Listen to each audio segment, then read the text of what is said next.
हज़रतुल अल्लाम सईद जामी अशरफ साहब क़िबला दामल्लाहु इक़बालुहु, मोइनुल मशाइख हज़रतुल अल्लाम मोइन अशरफ साहब क़िबला दामल्लाहु इक़बालुहु, दीगर असातीन मिल्लत रफ़ीक़ गिरामी हज़रत डॉक्टर निसार मारफानी, जुमला हाज़िरीन अहले सुन्नत व जमात, अस्सलामु अलैकुम व रहमतुल्लाहि व बरकातुहू। अल्हम्दुलिल्लाहिल हन्नानिल मन्नान अल्लज़ी खलक़ल इंसान व अल्लमहुल बयान, वस्सलातु वस्सलामु अला रसूलिही सय्यिदिल इंसी वल जान व अला आलिही व अस्हाबिही ज़विल खैरि वल इहसान। अम्मा बअद, फ़अऊज़ु बिल्लाहि मिनश शैतानिर रजीम, बिस्मिल्लाहिर रहमानिर रहीम। वअतसिमू बिहब्लिल्लाहि जमीआ वला तफ़र्रक़ू, सदक़ल्लाहु मौलानल अज़ीम। बारगाह रिसालत मुआब सल्लल्लाहु तआला अलैहि वसल्लम में दुरूद पाक का हदिया पेश करें। अल्लाहुम्मा सल्लि अला सय्यिदिना व मौलाना मुहम्मदिन मअदनिल जूदि वल करम व आलिहि व अस्हाबिहिल किराम व इब्निहिल करीम व बारिक व सल्लिम सलातन दाइमतन सरमदन अबदा। अज़ीज़ान गिरामी वक़ार, हर चीज का एक वक्त मुकर्रर है। ऐ रज़ा, हर काम का एक वक्त है, दिल को भी आराम हो ही जाएगा। पिछले 2 साल से शाह मीरां की बारगाह में हाजिरी के लिए बारहा इरादा बनता रहा। हज़रत सैयद जामी अशरफ साहब क़िबला ने हुक्मन फरमाया भी था, लेकिन हमारे आने का या किसी के दावत देने का मतलब नहीं है। जो इस मकाम का बादशाह है, जब वो हुजूरी की इजाजत दे दे तो हर कोई आ सकता है। आज इजाजत के दरवाजे खुल गए और फकीर कादरी दरबार में हाजिर हो गया। अज़ीज़ान गिरामी, जिस अजीम आस्ताने पर हम बैठे हुए हैं, उस कुतुबुल अक़ताब की औलाद में से है जिसकी मिंबर बनी गर्दने औलिया। उस कदम की करामत पे लाखों सलाम। जो वली कब्ल हुए या बाद हुए, सब अदब रखते हैं दिल में मेरे आका तेरा। सारे अक़ताब जहां करते हैं काबे का तवाफ, काबा करता है तवाफ दरे वाला तेरा। उस सैयदी गौसुल वरा के अजीम जानशीन के दरबार में हम हाजिर हैं। मुझे चंदा यहाँ के हालात बताने की जरूरत नहीं। मुरीदीन का ये सिलसिला देखकर, इस मैदान में बैठे हुए इस जम्मे गफीर को देखकर एक अजीब सी कैफियत तारी है। काश मैं बहुत पहले ही यहाँ आ गया होता। वजह यह है मेरे अजीजों, खंबात एक छोटे से कस्बे का नाम है या एक छोटे से गांव का नाम है, और जहां तक हमें सुनने में आया कि एक जंगल था, यहाँ पर कोई आबादी नहीं थी, लेकिन एक आले रसूल के कदम यहाँ पर आए हैं। गौसे पाक का साहबजादा यहाँ आराम कर रहा है, लेकिन उसकी खिदमत के लिए भी जिसको चुना गया वो भी आले गौस है, वो भी आले रसूल है।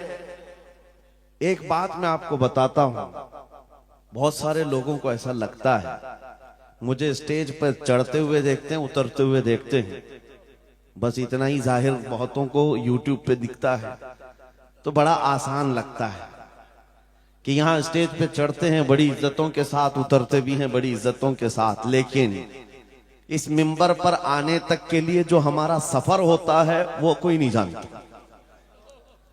कभी कभार 25 घंटे, कभी कभार 36 घंटे का सफर।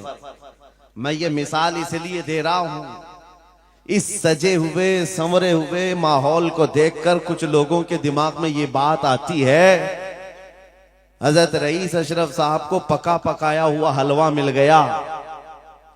ये जंगल को मंगल बनाने में कई साल बीत गए।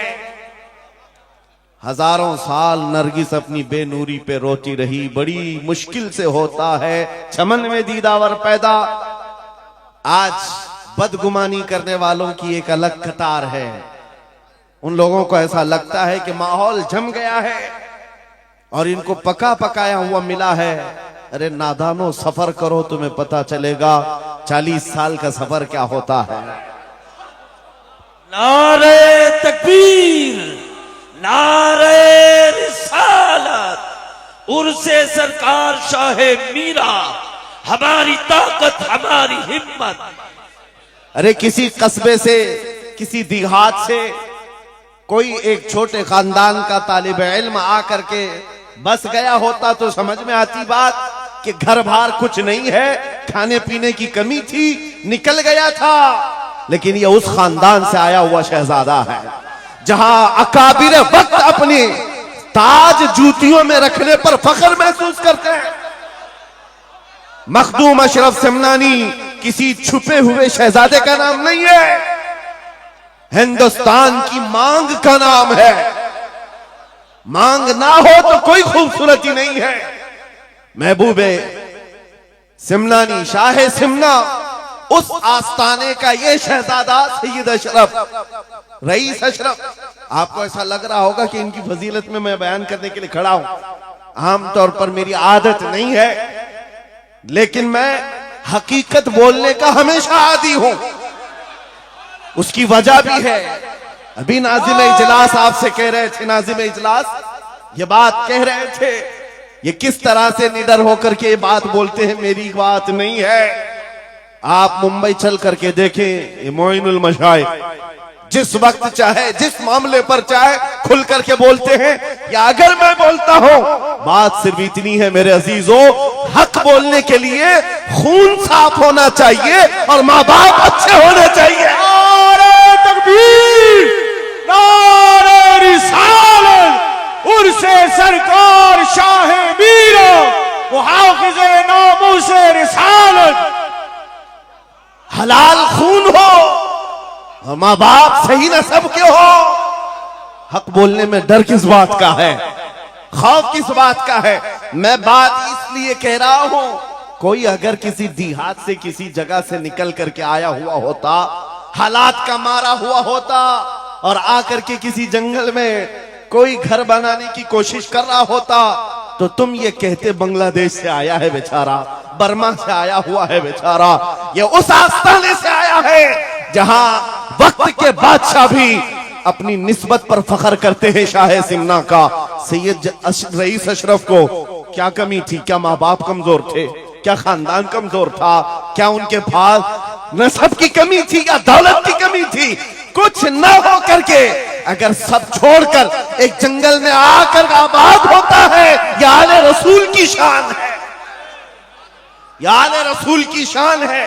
इसलिए मैं आपको बिला मुबालगा ये बात कह रहा हूं। मुझे फख्र है इस बात के लिए क्योंकि मेरे बाप ने बचपन से हमें 3 चीजें सिखाई है जो रसूल पाक की हदीस है। मेरे आका ने फरमाया, अल्लिमू औलादकुम सलासा खिसाल, हुब्ब नबीयिकुम व हुब्ब अहली बैतिही व तिलावतल कुरआन। मेरे आका ने फरमाया, अपने बच्चों को 3 बातें सिखा करके जाना। नंबर 1, अपने नबी की मोहब्बत सिखाओ। नंबर 2, नबी की अहले बैत की मोहब्बत सिखाओ।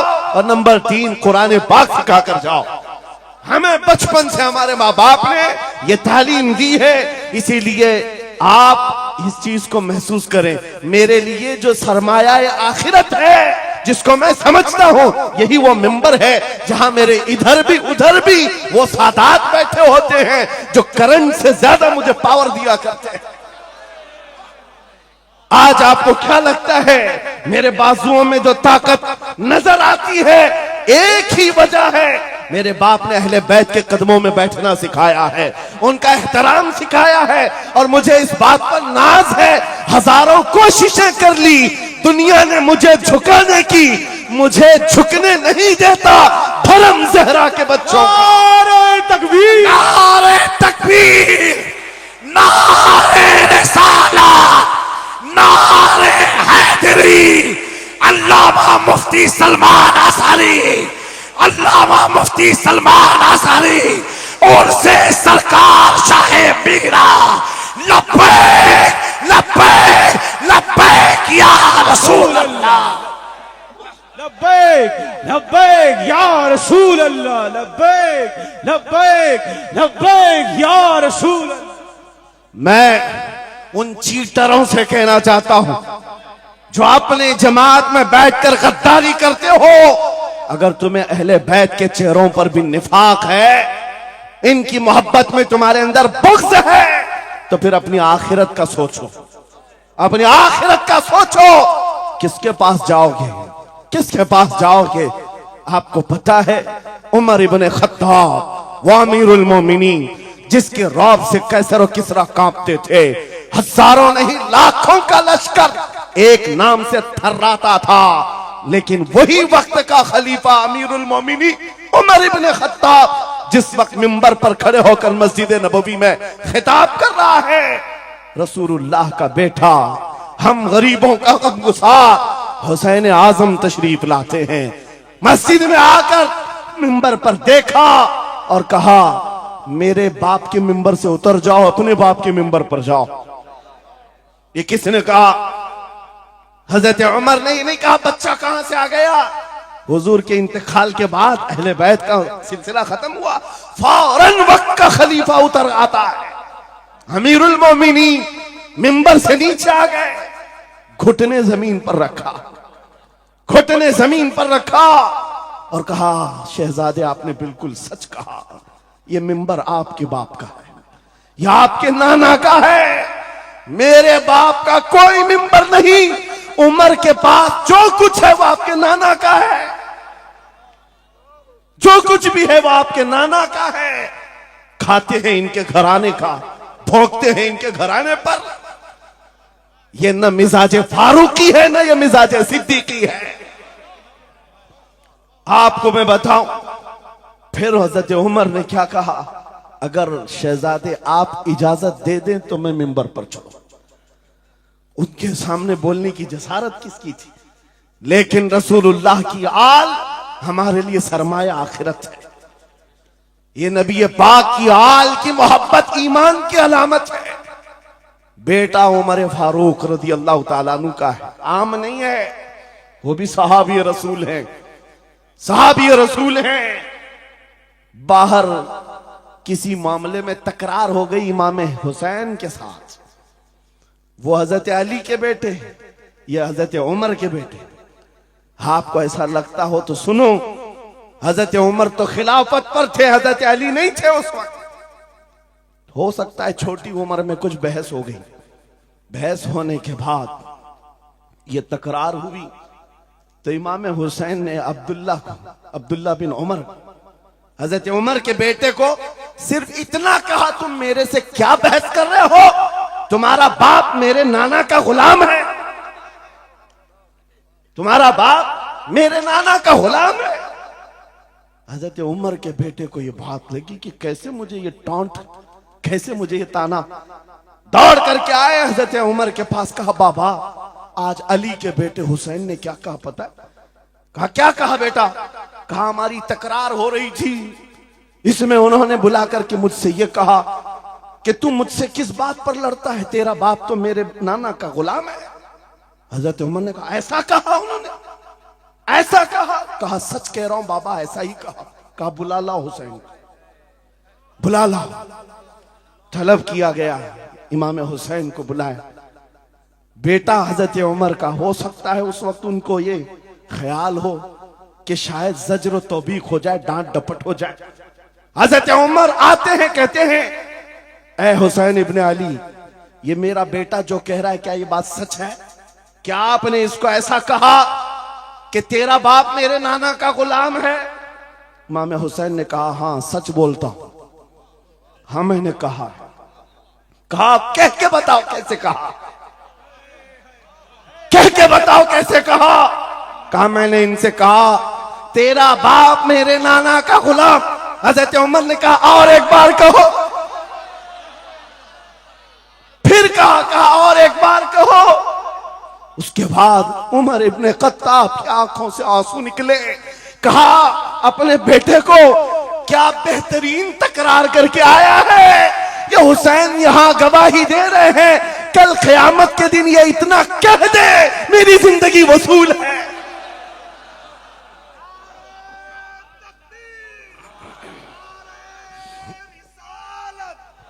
हुब्बे आले मोहम्मद, हुब्बे आले मोहम्मद, नारे तकबीर, नारे रिसालत। सच बता रहा हूं, डॉक्टर साहब यहां आकर के अभी जो लंगर की कैफियत बता रहे थे, और उनके पढ़ने से पहले मैं भी लंगर खा के आया।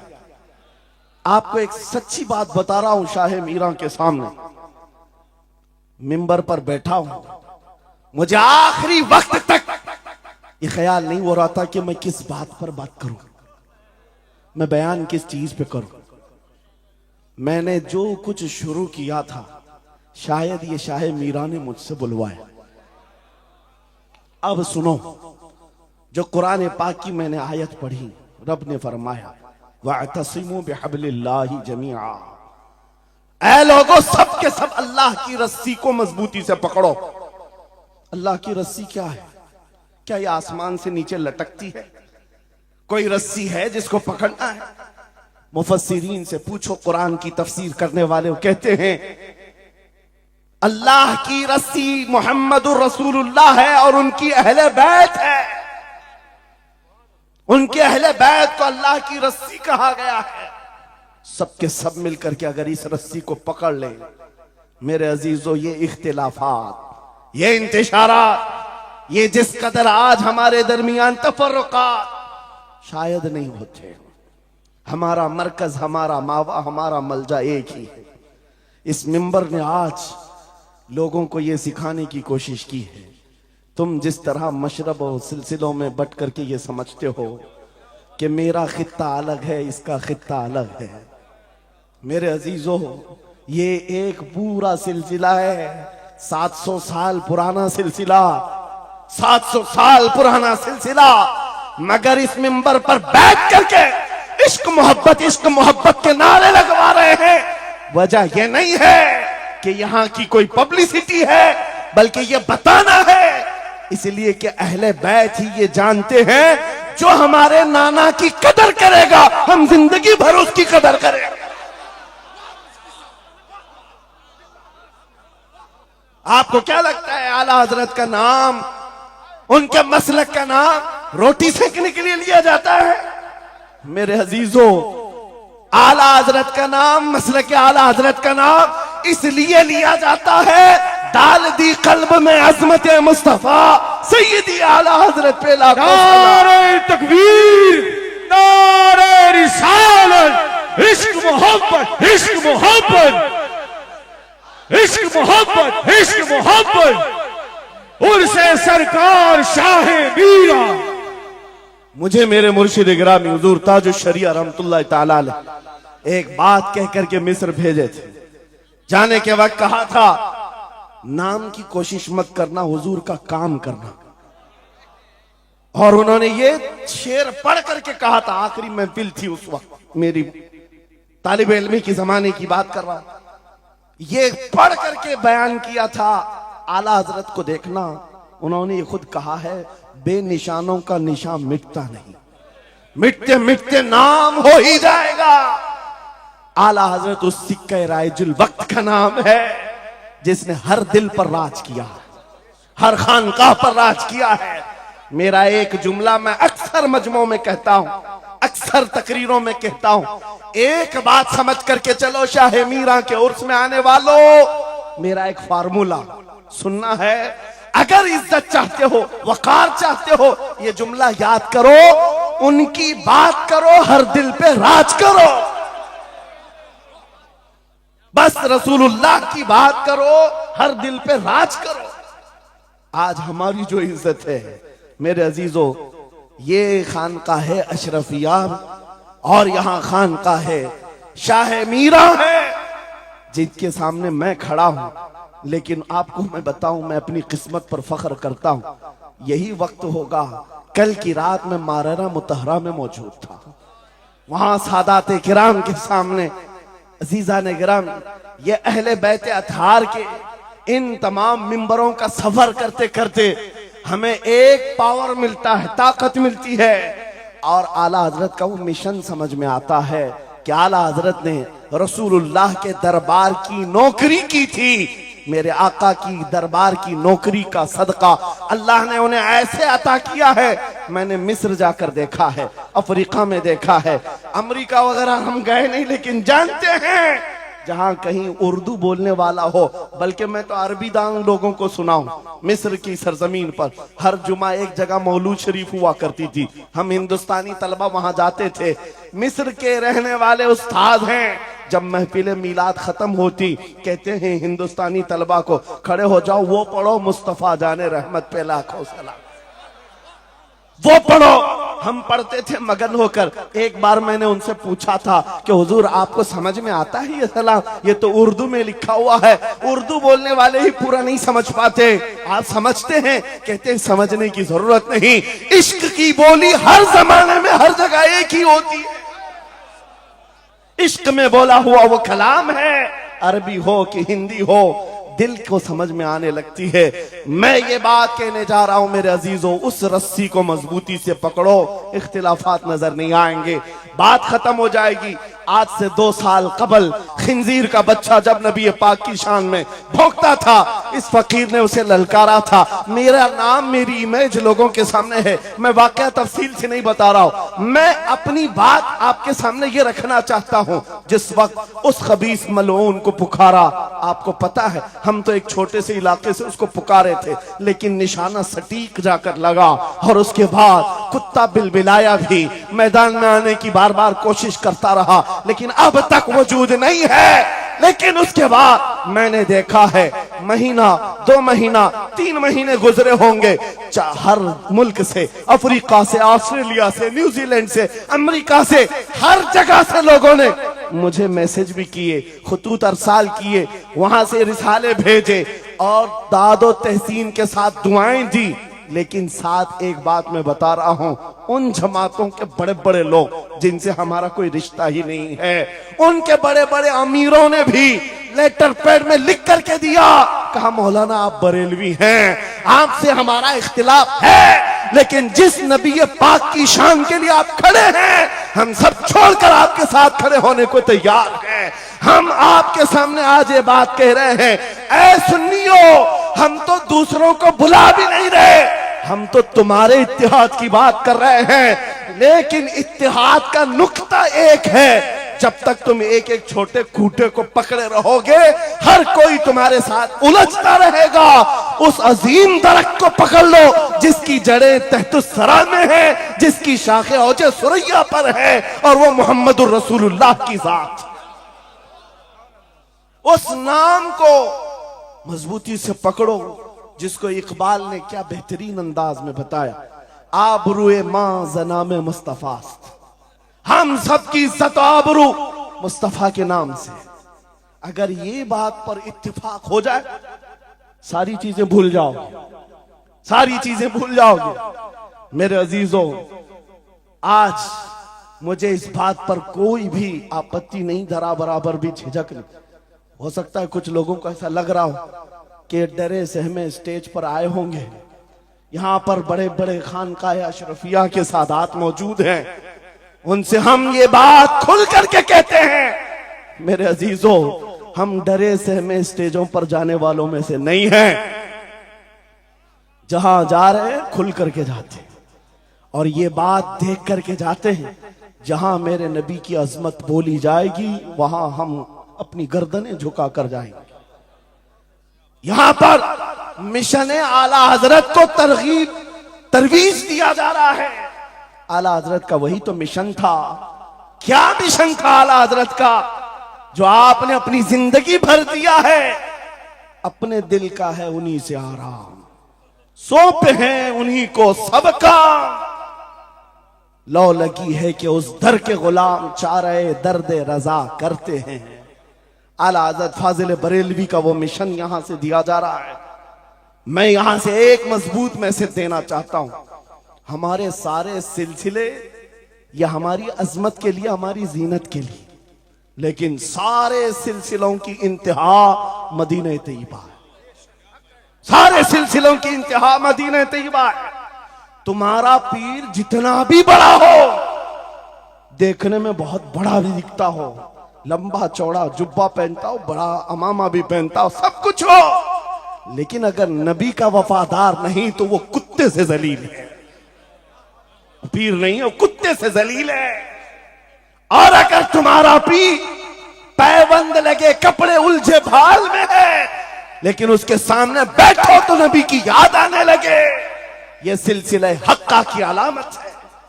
हुजूर पाक सल्लल्लाहु तआला अलैहि वसल्लम हमारा महवर है, मेयार है।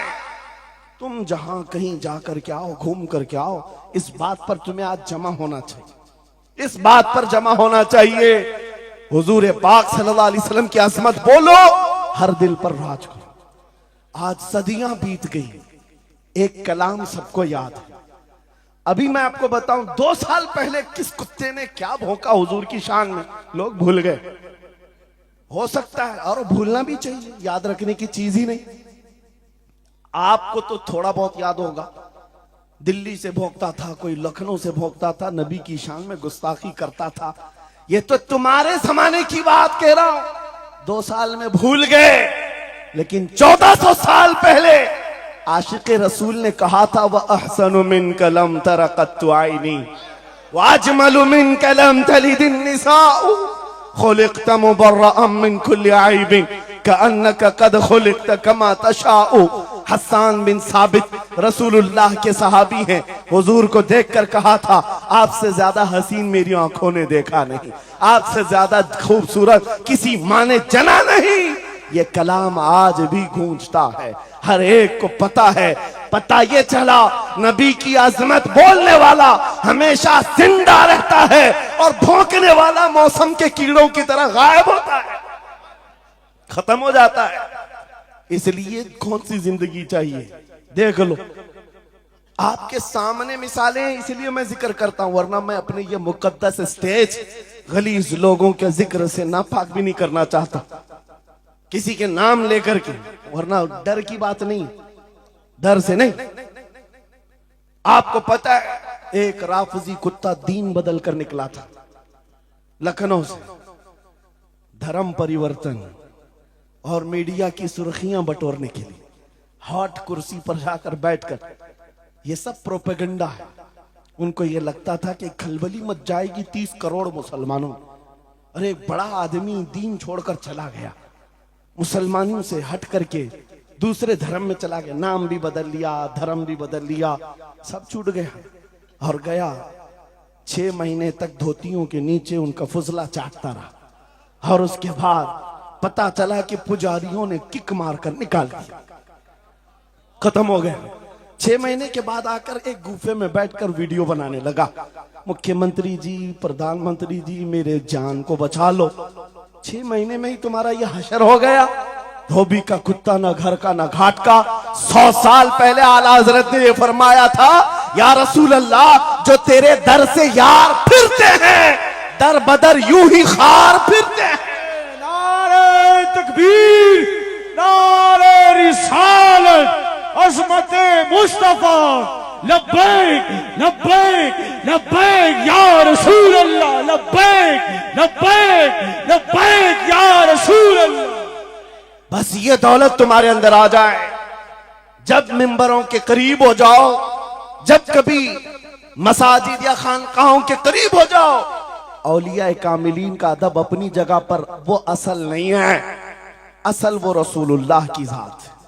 मौलाना रोम फरमाते हैं, मौलाना जलालुद्दीन रूमी औलिया के बारे में कहते हैं कि कुछ लोग ये समझ बैठते हैं कि औलिया हमारे पीराने इज़ाम, मेरे अजीजों, ये जरिया है नबी तक पहुंचाने का। और अगर कोई पीर तुमको रसूलुल्लाह तक नहीं पहुंचा रहा है तो फिर वो 2 नंबर वाला है, वो हुजूर की अजमत नहीं बताता, हुजूर तक नहीं ले जाता, वो 2 नंबर का है, झूठा है। मौलाना रोम फरमाते हैं, शीशे पर कभी दिन के वक्त सूरज की रोशनी पड़ती है और शीशे को तुम जिधर घुमाओ सामने भी रोशनी पड़ती। बचपन में हम करते थे, छोटा सा शीशा लेते, सूरज को दिखाते और उस पर रोशनी आती है, जिधर भी करो इधर उधर रोशनी जाती रहती है। मौलाना जलालुद्दीन फरमाते हैं वो जो जमीन पर इधर उधर रोशनी घूम रही है वो शीशे की रोशनी नहीं है, धोखा मत खाना, ये सूरज की रोशनी है। सूरज की रोशनी शीशे पर पड़ी और ये शीशा जिधर घूमा उधर रोशनी। इसलिए याद रखना, पूरी जमीन पर जितने औलिया कामिलीन हैं ये शीशे के मानिंद हैं, इनके दिलों पर जो रोशनी पड़ती है वो मदीना तैयबा गुंबद खजरा से आती है, और ये फिर जिस तरफ जाते हैं उस तरफ रोशनियां होती हैं। लेकिन साथ में तुम्हें ये याद रखना कि ये रोशनियां असल नहीं, इनके कल्ब पर जो रोशनी पड़ रही है वो गुंबद खजरा से आ रही है। बस वो असल चीज को मजबूती से पकड़ो। कुरान यही कहता है वातसिमू बिहब्लिल्लाहि जमीआ, अल्लाह की रस्सी को मजबूती से पकड़ लो। आप रुए माजना में मुस्तफास, उनके जो हम गुलाम थे खल्क के पेशवा रहे, उनसे फिरे जहां फिरा फिराई कमी वखार में। सबब कुछ और है जिसे तू खुद समझता है, जवाल बंदे मोमिन का बेजरी से नहीं।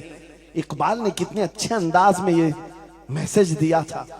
आपको एक बात मैं बताऊं, पेट में दर्द हो रहा है और आपको पता है किसी को भी अल्लाह ना करे कैंसर है, लेकिन फिर भी वो छुपाते हुए ये कह रहा नहीं गैस हुआ है, हाँ एसिडिटी हुई है, चूरन खाए घूम रहा है। अरे बड़ी बीमारी है, तुझे पता है अगर तो खुल करके इलाज कर ले। इकबाल कहते सबब कुछ और है जिसे तू खुद समझता। तुमको मालूम है हमारे जवाल का सबब क्या है, तुमको सबको मालूम है, बोलते क्यों नहीं? फिर रोते हो सियासत नहीं है, क़ियादत नहीं है, जमात नहीं है, एजुकेशन नहीं है, ये सब तो गाते रहते हो, ये सब चीजें नहीं है। असल सबब कुछ और है जिसे तू खुद समझता है। बहुत बारीक बात पर इकबाल ने निशाना रखा। जवाल बंदे मोमिन का बेजरी से नहीं। फिर इकबाल से ही हमने पूछा फिर वो है क्या सबब, क्या है वो सबब? इकबाल ने कहा उनके जो हम गुलाम थे खल्क के पेशवा रहे, यही है जिससे तू दूर हुआ और फिर आज जलील हुआ। सबब कुछ और है जिसे तू खुद समझता है। आ जाओ नौजवानों, उस सबब को हम हल करते हैं। 10 साल के करीब यूरोप की गलियां छान मारते हुए इकबाल वापस अपने वतन आया। वहां के यूरोपियन को देखा, उनके साइंस, उनके रियाजी, उनके फिजिक्स, उनके ज्योग्राफी, सब चीजों को देखा और कहता है मैं तो ढूंढ रहा था मेरी कौम की इज्जत कहां है, मेरी कौम की बुलंदी कहां है। 10 साल के बाद जब वापस आया, लोगों ने पूछा क्या मिला अपनी कौम की इज्जत का राज? इकबाल ने कहा मैं बहुत गौर से देखता रहा और फिर इस नतीजे पर पहुंचा मेरी कौम के उरूज और इर्तिका बुलंदी का एक ही राज है कि मोहम्मद से वफा तूने, तो हम तेरे हैं। ये जहां चीज है क्या लौहो कलम तेरे। ये उस वक्त इकबाल ने कहा था। और फिर मेरे अजीजों, इस बात को आज मैं दोहरा रहा हूं। एक बात अभी भी मैं नाउम्मीद नहीं हूं, सुन्नियों की ये कसरत। और जब आप तुम्हारे जोशो जज्बे, ये नात खानी जो है ये कोई हमारे यहाँ एक फॉर्मेलिटी नहीं है। इन नातों से तुम्हारे दिलों को इतना गर्म किया जाता है आपको खुद अंदाजा नहीं होता। सुभान अल्लाह, आपको अंदाजा नहीं है। हुजूर की याद में तड़पना, दिल का धड़कना सिखाया जाता है। और इन मजमों के रंग को देख करके मैं नाउम्मीद नहीं हूं। अभी इसमें रमक बाकी है, रमक बाकी है। अभी मैं कहता हूं अशहदु अन्ना मुहम्मद रसूलुल्लाह सल्लल्लाहु अलैहि वसल्लम। इधर बैठे हुए भी, सामने वाले भी अंगूठा चूम रहे। मैंने नाम मेरे मुस्तफा का लिया, लेकिन कहा क्या मैंने आपको कि आप भी चूमो? किसने कहा आपको कि अंगूठों का बोसा लेकर आंखों से लगाओ? किसने कहा? अरे मैंने कहा भी नहीं, ना तमहीद बांधा। इधर नाम लिया, बेइख्तियार अंगूठे उठ गए, वाह, बेइख्तियार लबों को छूम लिया तुमने लबों से। अंगूठों को चूमकर आंखों से लगाया। यह इस बात की अलामत है गुनहगार हो गए, गद्दार नहीं है। नारे तकबीर, नारे रिसालत, नारे हैदरी, उर्से सरकार शाहे मीरा, मुहाफिजे से रिसालत। मरे हुए लोगों से क्या खिताब किया जाए, जिंदगी बाकी है, इसीलिए तो घूम घूम कर आपसे खिताब कर रहे हैं। और इस उम्मीद के साथ कि इकबाल ने यह भी कहा था कि निकल कर सहरा से जिसने उलट दिया था तख्ते रोमा को, सुना है कुदसियों से मैंने कि वो शेर फिर होशियार होगा। इकबाल की बात सुनो, कह रहा है पहले जमाने में सहरा से निकले थे सहाबा, पैरों में चप्पल नहीं थे, पैबंद लगे कपड़े, तलवारें टूटी हुई, लेकिन जब निकले थे तो रोमन एम्पायर को भी धूल चटा दिया था, पर्शियन एम्पायर को भी परखचे उड़ा दिए थे, दो सुपर पावर ताकतों को नाकों तले छने छपवा दिए। ये तारीख में मौजूद है, मिटाने से नहीं मिटेगा। इकबाल ये कहता है ये जो हालात हुए थे ये देखकर मुझे अंदाजा है वो दिन आएगा मोहम्मद अरबी का शेर फिर होशियार होगा। हम वो होशियार करना चाहते हैं। ये नहीं कि मैं कहता कि हम हैं, ये हैं, वो हैं। खुदा किसी भी दिन, किसी भी जमात में, किसी भी इलाके में एक दिन सलाहुद्दीन को जरूर पैदा करेगा और फिर वो आएगा, इनकलाब लाएगा। हम ना उम्मीद नहीं है खुदा की रहमत से, बार बार आपको जगा रहे हैं। और जब तक ये दौलत मोहब्बत मुस्तफा मौजूद है, मेरा ये यकीन है कि हमें हजारों ताकतें मिलकर के मिटा नहीं सकेंगे, नहीं मिटा सकेंगे। ये दौलत लासवाल तुम्हारे पास मौजूद है। आप नहीं देखते आज हालात बड़े खराब हैं। डॉक्टर साहब हमारे मेहमान हैं, लेकिन आपको पता है यहां के हालात इनके ही पड़ोसी, बल्कि इनकी बिरादरी के लोग जो नात खां हैं, मशहूर नात खां, हमसे पूछ रहे थे कि मौलाना आप जो है कुफार और मुशरिकीन के नरगे में हैं और वहां पर आप इस तरह से बोलते हैं, कैसे बोलते हैं? मैंने उस वक्त बगदाद मुकद्दसा में उनसे अर्ज किया था, क्यों दबे जिस पे हिमायत का हो पंजा तेरा, क्यों दबे जिस पे हिमायत का हो पंजा तेरा, शेर को खतरे में लाता नहीं कुत्ता तेरा। हाँ हम तादाद में कम हैं, हम तादाद में कम हैं और बड़े हालात के मारे हुए हैं, लेकिन हमें अपनी तारीख याद है। बदर में भी तादाद कम थी, उहद में भी तादाद कम थी और सबसे बड़ी तादाद तो करबला में कम थी, लेकिन फतह का झंडा आज भी करबला वालों का ही लहरा रहा है। सुभान अल्लाह। तादाद माने नहीं रखती, कभी मत जाना इन सब मामलात पर। आज जो ढकोसले पैदा किए जाते, तुम्हें मुर्दा किया जा रहा है। कुछ मत बोलो, हालात बड़े खराब हैं। इनसे पूछो तुम्हारे बाप दादा के जमाने में हालात अच्छे थे, वो भी कहेंगे हालात उस वक्त भी खराब थे, उस वक्त भी खराब थे। हरे सुबह अजल की बात कर रहा हूं, इस्लाम का सूरज तुलू हुआ कि मक्का के हालात खराब ही थे, मदीने हुजूर हिजरत करके गए, हालात खराब ही थे। मैं आपको बताऊं, मेरी फिक्र करने वाले उलमा बड़े बड़े सादा बहुत दुआ करते हैं, लेकिन साथ में ये भी कहते थोड़ा सा एहतियात से, क्या आपका होना यहां कौम के लिए जरूरी, इफादा इस्तिफादा लोगों का चलता रहेगा, फायदा होता रहे। मैं एक बात कहता हूं, मैं तो बहुत छोटा सा, बल्कि मैं कोई घास के लायक भी नहीं। इमाम हुसैन का होना कितना जरूरी था। सहाबा कराम के जमाने में अहले बैत का वो सबसे बड़ा चेहरा इमाम हुसैन का होना जरूरी था कि नहीं था? उस वक्त भी ये कहा था सहाबा ने, मक्का से जब करबला जा रहा था ये काफिला, हाथ जोड़कर कहा था मौला हुसैन मत जाए, आप रसूलुल्लाह की निशानी है, आप मत जाए, आपसे खल्के खुदा को फायदा होगा। मेरे अजीजों, मैं ये बात आज कहता हूं, हमारी कोई वकात नहीं, हमारी कोई हैसियत नहीं जो ये समझता है अपनी कुटिया बचाने के लिए कि हमारे होने के बाद बहुतों का फायदा होगा। अरे इमाम हुसैन के होने से कितना फायदा होता, मगर उस हुसैन आजम ने ये नहीं देखा, बल्कि निकल करके उस मैदान में निहत्थे बच्चों के साथ चले आए थे और गर्दन भी कटा दी। ये समरा आज तक देखने को मिलता है। इस्लाम जिंदा होता है हर करबला के बाद। सुभान अल्लाह। इमाम हुसैन ने अजीम उस रुखसत पर नहीं अमल किया था, अजीमत का रास्ता इख्तियार किया, चले आए। उस वक्त भी सहाबा ने उनसे कहा था आपका होना बहुत जरूरी है, लेकिन इमाम हुसैन की नजर में यह बात थी रह लेंगे चंद साल, लेकिन लोगों के दिलों में जो नर्वसपन होगा, शरीयत की धज्जियां उड़ती हुई देख करके बड़े बड़े लोग खामोश हैं, तो आइंदा आने वाली नस्लें भी इसी तरह कंप्रोमाइज करती हुई चली जाएंगी।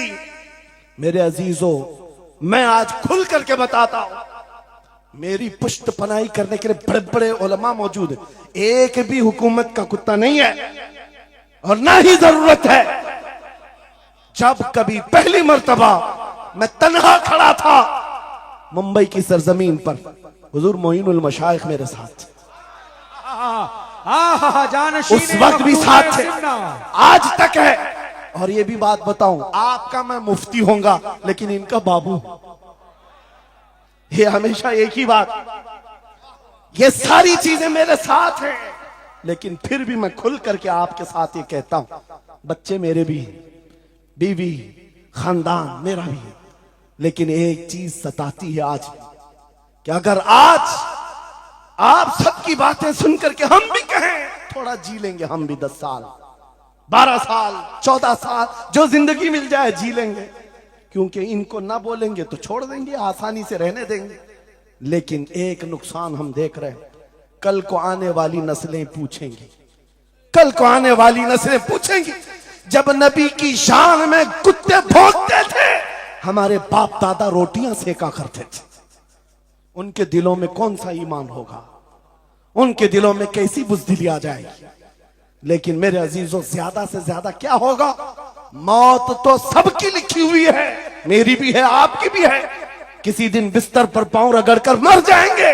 लेकिन हम ये सोचते हैं जब मरना मुकद्दर है ही, यूं भी तो किसी दिन दुनिया से जाना है, नबी पाक का नाम बुलंद करके जाएंगे, नस्लें इस बात के लिए सीना चौड़ा करके कहेंगी, नहीं सारे अगर कुत्ते भौंक रहे थे, मेरा बाप मेरा दादा नबी की शान में अज़मत रिसालत के दिफा के लिए तन्हा खड़ा था या उलमा में से कोई खड़ा था, उनके फख्र के लिए इतनी बात काफी है और उनके ईमान की हिफाजत के लिए इतनी बात काफी है। सुभान अल्लाह, सुभान अल्लाह।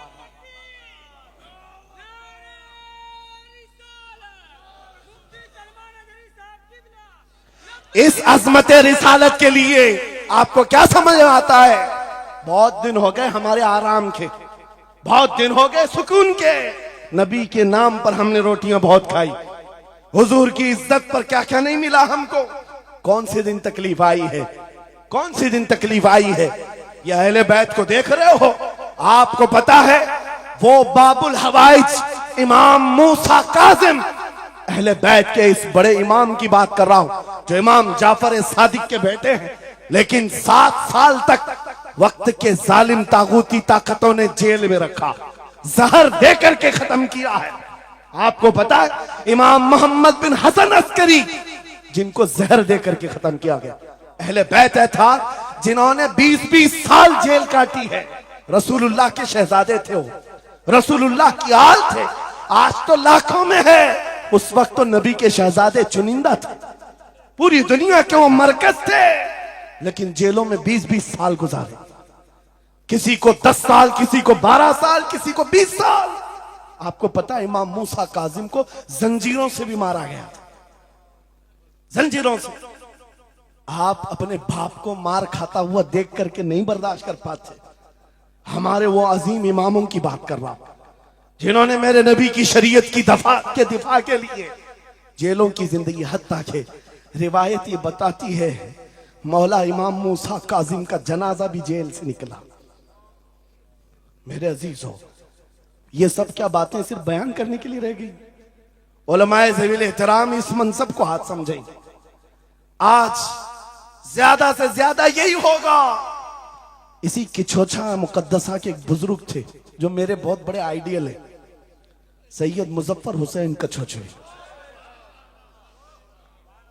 आजादी के मौके पर बड़ी मुसीबतें उठाई और इनको पकड़ करके, एक शहजादा है किछोछा मुकद्दसा का आस्थाना, और जेल में डाल दिया गया था। आपको पता है किछोछा के उस शहजादे ने एक जवाब दिया था जो मेरा फेवरेट शेर है, पसंदीदा शेर है।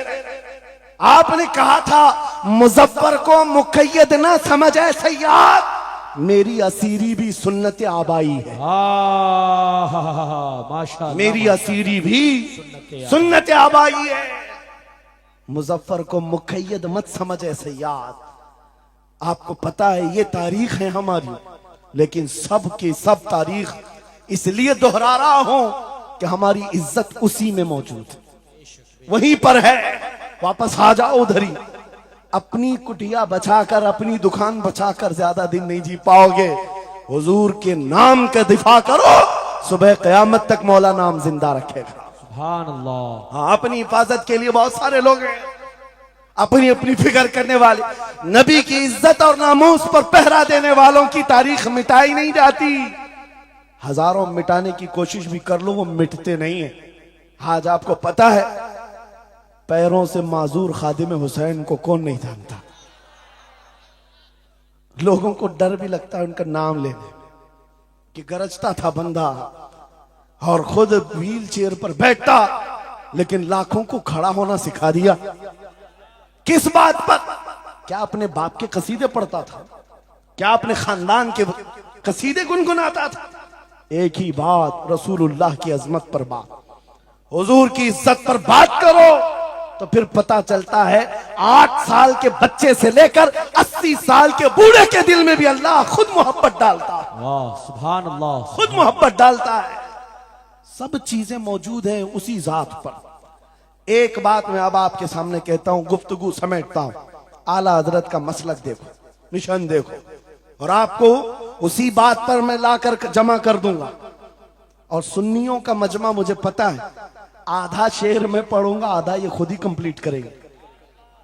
और गारंटी के साथ कहता हूं, मुझे पता नहीं यहाँ के मजमे के बारे में, लेकिन इतनी गारंटी जरूर है आप कंप्लीट करेंगे। क्यों? हमें पता है मिजाज इश्क रसूल का, हमें पता है मोहब्बत मुस्तफा का। सुनो, मैं कहता हूं वो जो न थे तो, वो जो न हो तो, ये गारंटी है हमारी, ये गारंटी है।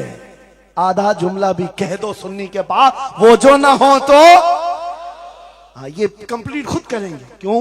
ये अकीदा भी है, ये ईमान भी है, ये हमारी जान भी है। वो जो ना हो तो। अब सुनो मेरे अजीजों, जब तुम्हारा दिल पुकार कर कह रहा है वो जो ना हो तो, हमारे नाम के साथ वो जो ना हो तो, हमारी जिंदगी में वो जो ना हो तो, हत्ता के कब्र में चले जाओ, बहुत सारे जवाब दे दें, तुम्हारा रब कौन, तुम्हारा दीन क्या।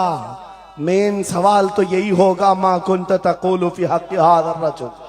बल्कि बात सही अहादीस में मैं कह रहा हूं, एक ही सवाल का जिक्र भी आया है, कब्र में एक सवाल का जिक्र भी आया है, और फरमाया गया सिर्फ एक सवाल ये होगा, बता इस रसूल के बारे में क्या कहता था।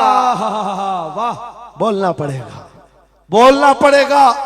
फिर मैं पूछता हूं, कब्र में भी वो जो ना हो तो कुछ ना हो। जब तक नहीं बोलोगे आगे नहीं बढ़ेगी गाड़ी, वरना फंसे रह जाओगे। वो जो ना हो तो, चलो कब्र की जिंदगी खत्म हो गई, हशर में आ गए, हशर के मैदान में आ गए।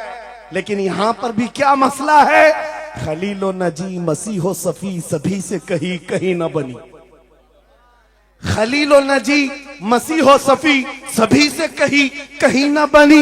ये बेखबरी की खल्क फिरी कहां से कहां तुम्हारे लिए। वहां पर भी सबके पास फिर करके आती है कौम उसी मोहम्मद रसूलुल्लाह के पास आए। और शफाअत शुरू कहां से हुई? रसूल पाक से शुरुआत हुई। और उसके बाद इख्तिताम तक मेरे आका फरमाते हैं कयामत के दिन मेरी हालत ये होगी, मेरे कंधे पर चादर पड़ी होगी और वो कभी खसक खसक कर गिर रही होगी। एक हाथ से मैं अपनी चादर संभाल रहा हूंगा और दूसरे हाथ से अपने उम्मतियों को पकड़ पकड़ कर जन्नत में ले जा रहा हूं।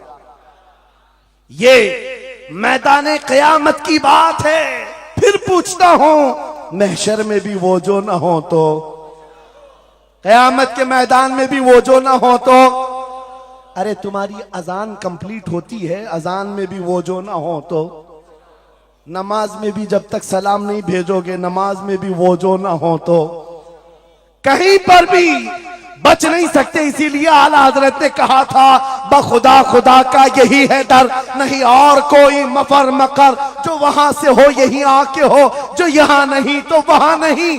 जब तुम्हें समझ में आ गया वो जो ना हो तो कुछ ना हो, वो जो ना हो तो, वो जो ना हो तो, जब तुम्हारा यकीन है, अब सुनो बरेली का इमाम क्या कहता है, ऐ सुन्नी जवान आज ले उनकी पनाह, आज मदद मांग उनसे, आज ले उनकी पनाह, आज मदद मांग उनसे, कल न मानेंगे कयामत में अगर मान गया।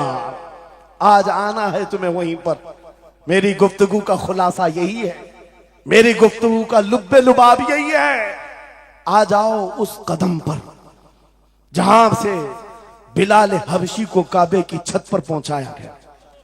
आ जाओ उस कदम पर जहां पहुंचने के बाद खत्ताब का बेटा अमीरुल मोमिनीन उमर इब्ने खत्ताब बना। हजरत उमर खुद कहते हैं मेरी हैसियत इतनी थी, मैं खत्ताब का बेटा, बचपन में 2 बकरियां मुझसे नहीं संभलती, लेकिन एक वक्त आया हजरत उमर 36 लाख स्क्वायर किलोमीटर पर तनहा हुकूमत करते थे। मिस्र, इराक, यमन, शाम, फिलिस्तीन, ये आज का सऊदी अरब हजरत उमर की निगरानी में था। हजरत उमर कहते हैं आज इतने बड़े खित्ते पर उमर की निगरानी है, इसलिए नहीं कि खत्ताब का बेटा उमर है, इसलिए कि मोहम्मद अरबी का गुलाम उमर है। वो जो ना हो तो, मेरे अजीजों, जितनों ने इज्जत पाई है उस कदम से पाई। आपको जब ये बात अच्छी तरह मालूम हो जाए, यहां देखो आप, यहां चेहरे बहुत सारे, यहां बहुत सारे चेहरे, और उसमें बुजुर्ग तरीन चेहरा वो सैयद रईस अशरफ साहब का है। लेकिन पूरा मजमा ये बात मेरे साथ यकीन के साथ कह सकता है, इन जवानों से कई ज्यादा हसीन और जमील ये चेहरा है। क्यों?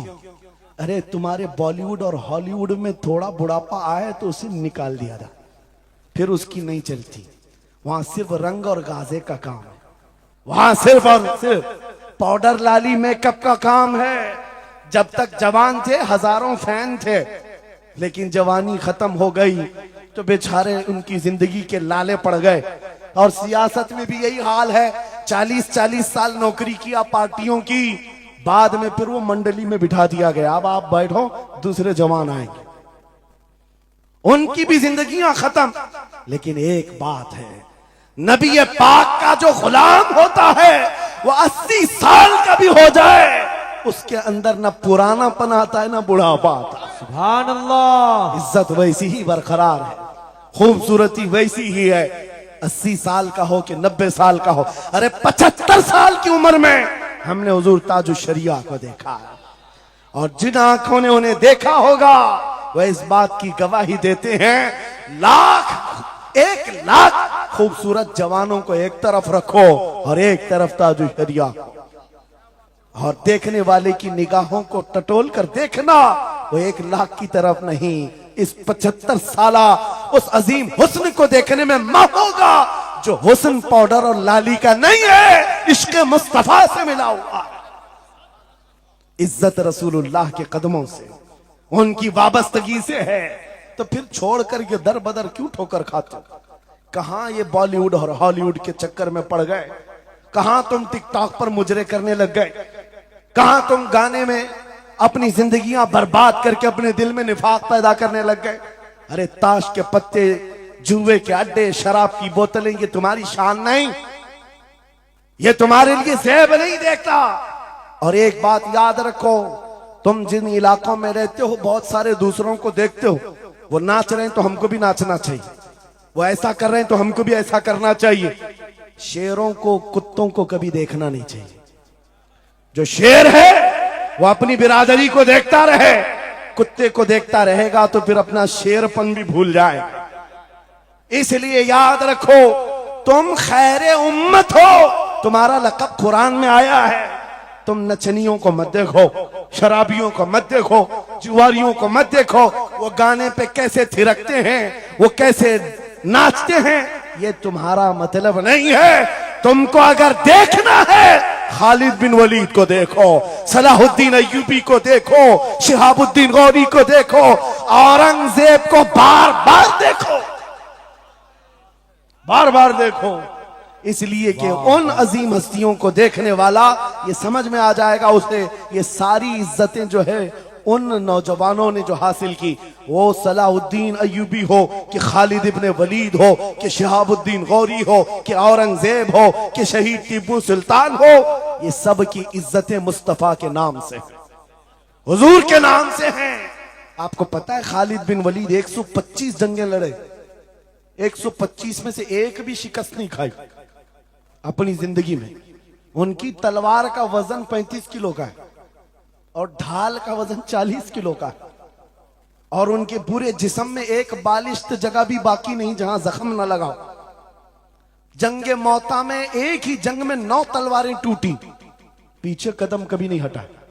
एक जंग में ऐसा हुआ था कि 2 काफिर सर पर आ गए थे और अमामा गिर गया था, गर्दन पर तलवार थी, कट जाती, तलवार की तरफ नहीं देखा, अमामा उठाने के लिए चल पड़े, उठा लिया, फिर सर पर रखा, उन काफिरों की तलवारें नीचे रह गई। हैरत में पूछा कि ये शहसवार है इस्लाम का, सिपह सालार है, और ऐसी बड़ी गलती छोटा सिपाही भी नहीं कर सकता। जब तलवार गर्दन पर हो तो ये टोपी और अमामा उठाएगा। सामने के पहलवानों ने पूछा, ऐसी बड़ी गलती हमने छोटे फौजी से भी नहीं देखा, तुम तो सिपह सालार हो, ऐसी गलती कैसे कर सकते हो? खालिद बिन वलीद का जवाब, यही मेरा मकसद है। फरमाया, तुम क्या समझते हो खालिद बिन वलीद अपने बाजुओं की ताकत से लड़ता है? हरगिज़ नहीं। इस अमामे में मेरे रसूल पाक के 3 मुँह मुबारक हैं। माशाअल्लाह, मेरा यकीन है जब तक ये सर पर होते हैं मुझे ताकत देते हैं। नारे तकबीर, नारे रिसालत, अजमते सहाबा। अजीजान गिरामी वकार, बस आ जाओ इस नुक्ते पर, जिंदगी पूरी टटोल कर देखना, हर बड़े किरदार की तुम्हें एक ही उन्सुर नजर आएगा, जिसने नबी पाक पर जितना अपनी फिदाइयत का इजहार किया, मौला ने उसको उतना ही बुलंद किया, उतना बुलंद किया है। अरे बीमारी के आलम में लकवा, फालिज, ये बहुत अजीब खतरनाक बीमारी, हाथ भी नहीं उठता, पैर भी नहीं उठता, इलाज भी नहीं होता। लेकिन ऐसी बीमारी में भी अस्कंदरिया की सरजमीन से शरफुद्दीन बूसीरी ने पुकारा था, मुहम्मदुन सय्यिदुल कौनैनि वस्सक़लैन वल फरीक़ैन मिन अरब व मिन अजमी, मौलाया सल्लि व सल्लिम दाइमन अबदा अला हबीबिका खैरिल खल्क़ि कुल्लिहिम। 170 अशार लिखकर अपने नबी की बारगाह में अपनी मोहब्बत का इजहार किया था। जानते हो, नबी आए भी और अपना हाथ फेर करके लकवा और फालिद से सही भी किया और चादर भी इनायत किया। लेकिन जिस वजह से मैं ये बात कर रहा हूं, आज पूरी दुनिया में घूम आओ, अफ्रीकी हो कि अमरीकी हो कि हिंदी हो कि पाकिस्तानी हो, लेकिन एक कसीदा सबको याद है, मौलाया सल्ली व सल्लिम दाइमन अबदा अला हबीबिका खैरिल खल्क़ि कुल्लिहिम। मैंने बहुत तहकीक करके देखा, शरफुद्दीन बूसीरी का ये कसीदा अक्सर को समझ में नहीं आता, लेकिन गुनगुनाता हर कोई है, पढ़ता हर कोई है। पता ये चला कमाल बूसीरी का नहीं है, जो नबी की अजमत बोलता है मौला उसे सलामत रखता है, सुभान अल्लाह, जिंदा रखता है। आला हजरत जिंदगी भर मेरे नबी का नाम लेते रहे, आज मजमों में उनका नारा है। हमारे मजमे उनके नारे के बगैर कंप्लीट भी नहीं होते। हम में से कौन देखा हुआ है आला हजरत? कोई नहीं देखा हुआ है, लेकिन हुजूर के इश्क की बुनियाद पर हर जगह ये चर्चा है। इसीलिए मेरे अजीजों, आओ खिराज अकीदत पेश करते हैं उस बारगाह मुस्तफा में, और इस बात का अज़्म करके चलेंगे, ये तमाम इख्तिलाफात हटा दो, खत्म कर दो, एक चीज पर जमा हो जाते हैं, जो चीज रसूलुल्लाह ने सहाबा में डाली थी। हजरत बिलाल हबशी को सुना है? जानते हैं ना? हबशी थे, काले थे, चौड़े होंठ वाले, चौड़ी नाक वाले जो हबशी होते हैं उनको हबशी कहा जाता है। हजरत बिलाल हबशी थे और एक साहबी हजरत अबू जर, इन दोनों के दरमियान झगड़ा हो गया, छोटा सा झगड़ा। झगड़े के दरमियान हजरत अबू जर ने सिर्फ इतना कहा, या उम्मत सौदा, या इब्न उम्मत सौदा, ऐ काली मां के बेटे। हजरत बिलाल को इतना कहा, काली मां के बेटे। हजरत बिलाल को यह बात लग गई और दिल में ये बात रखा और हुजूर की बारगाह में आकर कहा, या रसूल अल्लाह, दिल दुखता है। कहा क्यों? अबू जर ने आज कहा, ऐ काली मां के बेटे। हुजूर जलाल में आए, मस्जिद में आए, मिंबर पर आए, कहा बुलाओ अबू जर। आए और हुजूर पाक सल्लल्लाहु अलैहि वसल्लम ने डायरेक्ट जो फरमाए, हदीस के अल्फाज हैं, अफीकल जाहिलिया, क्या अभी भी तुम्हारे अंदर जमाने जहालत की बुराइयां हैं? 3 बार कहा और उसके बाद हुजूर गजबनाक होकर जैसे ही अंदर गए, हजरत अबू जर तड़पने लग गए, बेकरारी। दौड़ करके आए, हजरत बिलाल का हाथ पकड़ा, कहां है बिलाल? हजरत बिलाल मिल गए तो हाथ पकड़ करके ले आए। मैं किस लिए कह रहा हूं, कान खोल के सुन। छोटी छोटी बातों पर मशाइख से उलझ जाते हो, बड़े बड़ों को आज बदतमीजी के साथ बात करते हो। साहबा में हुजूर ने जो मोहब्बत डाली थी किस बुनियाद पर? हजरत बिलाल का हाथ पकड़कर हजरत अबू जर ले आए मस्जिद में, कहा ओ बिलाल, गलती हो गई, मैंने तुमको इब्न उम्मी सौदा कहा, काली मां का बेटा कहा। हजरत बिलाल कहते वो बात हो गई, खत्म हो गई। कहा नहीं, खत्म नहीं हुई, मेरे नबी नाराज हैं, आका नाराज हैं। फिर क्या किया? हजरत बिलाल ने कहा मैंने माफ कर दी। हजरत अबू जर कहते हैं ऐसे नहीं, ऐसे नहीं। हजरत अबू जर नीचे जमीन पर सो गए। कहा बिलाल, तुम अपना ये काला पांव, इसका तलवा मेरे चेहरे पर रख लो, चेहरे पर रगड़ो, ताकि मुझे एहसास हो कि मैंने किससे उलझा है, किससे उलझा है। अपने आप को नीचे लिटा दिया। कहा बिलाल, अपना पांव मेरे चेहरे पर रखो, एहसास जब हो जाए नबी के गुलामों। हजरत बिलाल कंधे पकड़कर उठाते हैं। कहा अबू जर क्या कर रहे हो? मेरा पांव तुम्हारे चेहरे पर, अल्लाह कभी ना करे। आओ सीने से सीना मिलाओ, मैं जिसका गुलाम हूं उसके तुम भी गुलाम हो। सुभान अल्लाह। यह उनकी इज्जतें थी। एक ही महवर था वो नबी पाक की इज्जत, एक ही मरकज था। काश वो चीज अगर आज आ जाए, ये सब भूल जाएंगे इख्तिलाफात। असल बात ये, जिहालत इतनी भरी हुई है, ये छोटे छोटे तबकों में बट करके पता नहीं किसको किसको कोसते रह जाते हैं।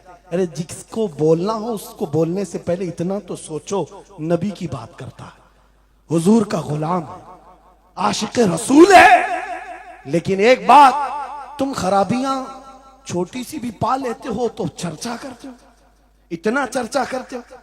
क्या ये फरिश्ते हैं? हर एक से गलतियां हैं, हर एक की गलतियां हैं। जितना चर्चा एक गलती को लेकर करते हो, कसम खुदा की बताओ, अपने दिल पर हाथ रखकर उसकी एक अच्छाई मिले तो क्या इतना चर्चा करते हो? क्यों नहीं करते?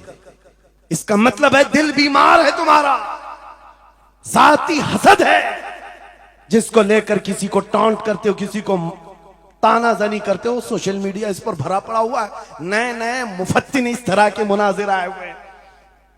फितना अंगेज लोग, वो अपने दिलों का इलाज करें, वरना मुनाफिकत आ जाएगी, मुनाफिकों में शुमार होगा। अरे तुम्हारी एनर्जी गुस्ताखाने रसूल के लिए रखो, आशिकाने रसूल के लिए नहीं। जितनी ताकत लगाना है उन कुत्तों के खिलाफ लगाओ जो नबी पर भौंकते हैं और जो जिंदगी भर नबी की अजमत की नौकरी करते हैं। तुम्हारी जुबानें उनके लिए खुलती हैं। कैसा आलमिया है, कैसा आलमिया है। जिंदगी भर नबी की नात पढ़ने वाले को एक कूड़ा करकट जमा करने वाला, सब्जी बेचने वाले के सामने खड़े होकर अपना ईमान साबित करना पड़ रहा है। बड़े बड़े मशाइख को आज सर्टिफिकेट दिखाना पड़ रहा है, मैं भी मोमिन हूं, मैं भी मोमिन हूं। और किसके सामने? गली कूचों पर, नुक्कड़ पर बैठ करके मुनाजरे करने वालों पर, जिनके ईमान का कोई ठिकाना नहीं। लेकिन मैं आपको कहता हूं, इन गद्दारों से अपने आप को बचाओ। नबी की आजमत जिसके पास देखो, सारे इख्तिलाफात भूल जाओ, उसकी इज्जत करो, उसकी इज्जत करो।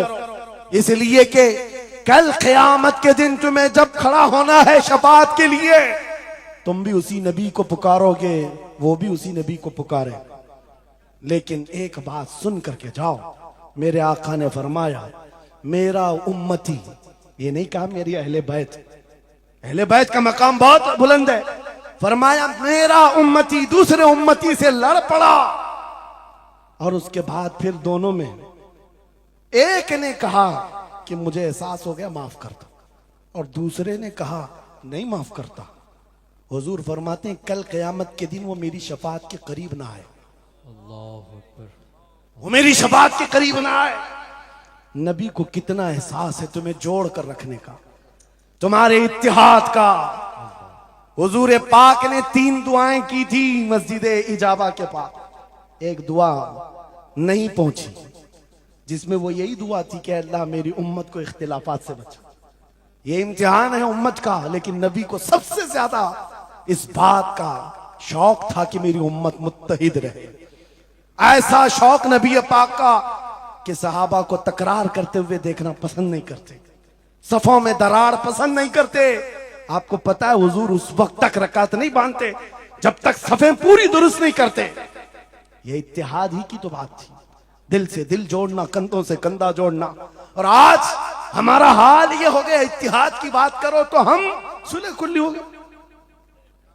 मैं तो अहले सुन्नत व जमात आशिकाने मुस्तफा की बात कर रहा हूं। अरे छोड़ो उन खबीसों को, अपना इत्तिहाद तो कर लो, बहुत उम्दा, अपना इत्तिहाद कर लो। तुम्हारा हर बुजुर्ग पर इत्तिहाद है, गौस पाक तुम्हारे, गरीब नवाज तुम्हारे, मखदूम सिमना तुम्हारे, महबूब इलाही तुम्हारे, लेकिन इनके सब मानने वाले सब अलग। क्यों? ये सारे औलिया का मिशन एक ही है, अजमत रसालत, वाह, अजमत नामूस रिसालत। जब सबका मिशन एक है तो फिर अपने दिल का इलाज करने की जरूरत है। आज बस दिल का इलाज करो। कहीं ऐसा तो नहीं कि शैतान हमें लायानी बातों में मुलविस कर रखा है। तुम्हारा पूरा का पूरा सर घुमा कर रख दिया गया है। जिन चीजों में तुम्हें अपनी एनर्जी खर्च करनी थी, शैतान कहीं और लगा दिया। इसीलिए कुत्ते खुल करके मैदान में आने लग गए। उनको पता है जिस दिन ये मोहम्मद अरबी के शेर जमा होने लग जाएं तो फिर इनका जीना हराम कर रखेंगे। तुम्हें हजारों इख्तिलाफात में डाल रखा है, और बाज़ाब्ता इसकी प्लानिंग होती है। इस हलके को अलग हर एक में एक फित्तीन भेजा जाता है, जो उसके मुर्शिदों को ये गाली दे, इधर का एक उनके मुर्शिदों को गाली दे, और फिर ये अंगार भड़काए रखे, ये उलझते रहें, उलझते रहें, उलझते रहें। और कुफ्फार और मुशरिकीन अपने नापाक मंसूबों से इस्लाम को गालियां दें, कुरान को गालियां दें, रब को गालियां दें, नबी को गालियां दें। आज ये आलमिया है या नहीं? तुम पीर के खिलाफ बात सुन करके भड़क जाते हो और नबी के खिलाफ बात सुनकर खामोश बैठते हो। कैसा आलमिया आ गया? अगर तुम इस तरह की टुकड़ियों में घेर दिए गए, महसूर हो गए, तो समझ लो कि बर्बादी बहुत करीब है, बहुत करीब है। बगदाद में ये हो चुका है, गरनाता में ये हो चुका है। उलमा को लड़ाया गया था, अलग अलग जमातें बनाई गई थी, बाज़ाब्ता उसमें शिया सुन्नी अलग अलग तबकात बनाए गए। क्योंकि एक बुजुर्ग ने कहा था अपने बेटे को, लकड़ियों का एक गट्ठा दिया बंधा हुआ, बेटे से कहा बेटा इसको खोलना नहीं, तोड़ देना। तोड़ने की कोशिश किया, उसका घुटना फूट गया। उसके बाद वो आया कई घंटों के बाद, कहा बाबा टूटता नहीं। कहा खोल दे रस्सी। रस्सी खोला, गट्ठा था लकड़ियों का।